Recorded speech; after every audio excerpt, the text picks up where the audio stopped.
Hello बच्चों, let's read this question. The question says match the column first with column second and select the correct option from the given codes. Column first के अंदर ए हमें दे रखा है limiting friction, B हमें given है static friction, सी हमें दे रखा है डायनेमिक फ्रिक्शन, डी हमें गिवन है रोलिंग फ्रिक्शन। कॉलम सेकंड के अंदर फर्स्ट हमें गिवन है सेल्फ एडजस्टिंग फोर्स और सेकंड जो है वो हमें दे रखा है less than sliding friction. Third हमें गिवन है maximum value of static friction and fourth हमें गिवन है लेस देन लिमिटिंग फ्रिक्शन। उसके अकॉर्डिंग हमें 4 ऑप्शंस गिवन है। तो बात करते हैं हम लोग की कंसेप्ट की। यदि बात की जाए की कंसेप्ट, तो की कंसेप्ट हमारे पास क्या हो जाएगा, हम यहाँ पे डिस्कस करते हैं टाइप्स ऑफ फ्रिक्शन की, यानी फ्रिक्शंस के जो टाइप हैं, टाइप्स ऑफ फ्रिक्शन, जो फ्रिक्शन के जो टाइप्स हैं वो हम यहाँ पे डिस्कस कर लेते हैं। Types of friction. So first हम बात करते हैं स्टैटिक फ्रिक्शन की। फर्स्ट किसकी बात करते हैं?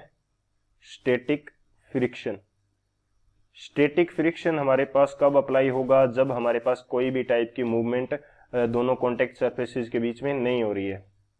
तो ये हमारे पास तब अप्लाई होगा when there is no movement, when there is no movement between contact surfaces, between contact surfaces, contact में जो सरफेसेज हैं उनके बीच में कोई भी टाइप की मूवमेंट नहीं हो रही है, तब ये हमारे पास अप्लाई होता है। सो ये किस प्रकार से अप्लाई होगा वो भी हम देख लेते हैं। जैसे मैं बात करता हूं कि ये मेरे पास एक तो अर्थ सरफेस हो गई और एक उसके ऊपर कोई ऑब्जेक्ट रखी हुई है। अब यदि मैंने उसके ऊपर क्या कर दिया, एक्सटर्नल फोर्स अप्लाई किया, तो ये मूव करने का ट्राई करेगी, लेकिन यहाँ पे मूवमेंट नहीं हो रही है। तो जो इसकी मूवमेंट को रोक रहा है वो फ्रिक्शन फोर्स क्या होगा, कॉन्टैक्ट सरफेसेस के बीच में, वो हो जाएगा स्टैटिक फ्रिक्शन। तो इस कंडीशन के अंदर हमारे पास कौन सा फ्रिक्शन वर्क करता है? स्टैटिक फ्रिक्शन वर्क करता है। अब ये जो स्टैटिक फ्रिक्शन होता है ये क्या होता है? सेल्फ एडजस्टेबल होता है।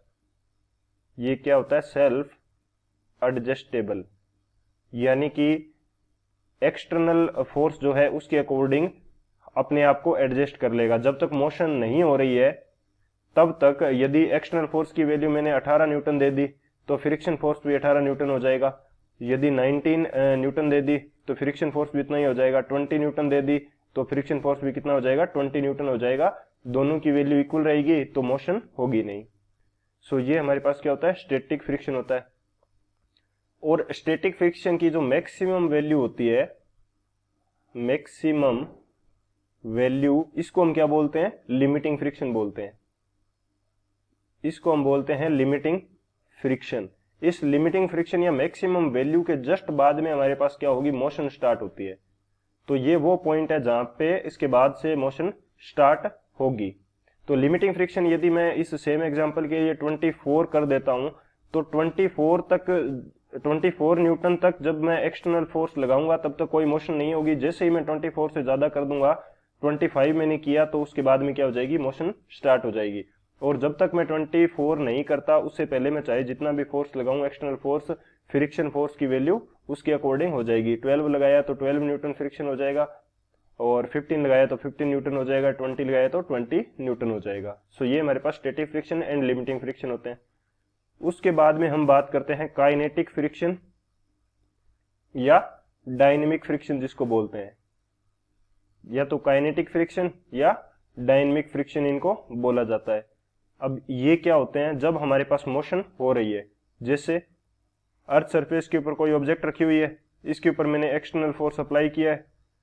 अब ये जो एक्सटर्नल फोर्स है इसकी वैल्यू लिमिटिंग फ्रिक्शन जो था FLT, इसको हम किससे रिप्रेजेंट करते हैं? FLT से करते हैं। तो FLT से यदि ज्यादा है तो यहाँ पे हमारे पास क्या हो जाएगी? मोशन होगी, मोशन स्टार्ट हो जाएगी। और ये जो मोशन स्टार्ट होने के बाद में जो फ्रिक्शन अप्लाई होगा इसको रोकने के लिए, वो क्या होता है? डायनेमिक या काइनेटिक फ्रिक्शन होता है। इसको मैं बोल देता हूं, FK बोल देता हूं। तो यहाँ पे जो फ्रिक्शन होगा वो क्या हो जाएगा? काइनेटिक फ्रिक्शन हो जाएगा। अब ये जो काइनेटिक या डायनेमिक फ्रिक्शन होता है ये दो टाइप का होता है। दो टाइप का कौन सा? स्लाइडिंग फ्रिक्शन हो सकता है, यदि मोशन हमारे पास किसके कारण हो रही है? स्लाइडिंग के कारण हो रही है। या फिर ये हमारे पास रोलिंग फ्रिक्शन हो जाएगा। या फिर हमारे पास क्या होगा? रोलिंग फ्रिक्शन, यदि मोशन किससे हो रही है? रोलिंग मोशन के थ्रू हो रही है। अब जो स्लाइडिंग फ्रिक्शन है इसकी वैल्यू क्या होती है? ज्यादा होती है किससे? रोलिंग फ्रिक्शन से। स्लाइडिंग फ्रिक्शन की वैल्यू ज्यादा होती है किससे? रोलिंग फ्रिक्शन से। क्यों? क्योंकि इनकी जो फ्रिक्शन की वैल्यू है वो डिपेंड करती है किसके ऊपर? कोफिशिएंट ऑफ फ्रिक्शन के ऊपर। जो स्लाइडिंग फ्रिक्शन के लिए कोफिशिएंट ऑफ फ्रिक्शन होता है वो ज्यादा होता है और रोलिंग के लिए कम होता है। और बेसिकली देखा जाए तो इन सबसे ज्यादा कौन सा होता है? Static friction. इन सबसे भी ज्यादा क्या होता है? स्टैटिक फ्रिक्शन होता है। तो स्टैटिक फ्रिक्शन हो जाएगा सबसे ज्यादा, उससे कम क्या हो जाएगा? स्लाइडिंग फ्रिक्शन, और उससे कम क्या हो जाएगा? Rolling friction. क्योंकि स्टैटिक फ्रिक्शन के अंदर तो जो मोशन है वो होती नहीं है, तो सबसे ज्यादा कौन सा होगा? स्टैटिक फ्रिक्शन होगा। सो ये हमारा मेन की कंसेप्ट हो जाएगा। इस की कंसेप्ट की हेल्प से इस क्वेश्चन को सोल्व करते हैं। अब यदि बात की जाए सॉल्यूशन की, तो सॉल्यूशन हमारे पास क्या होगा इस क्वेश्चन के लिए? जो कॉलम फर्स्ट के अंदर हमें ए दे रखा है लिमिटिंग फ्रिक्शन, तो लिमिटिंग फ्रिक्शन क्या होता है? Maximum value of static friction. तो ए के अंदर क्या आ जाएगा? थर्ड आ जाएगा।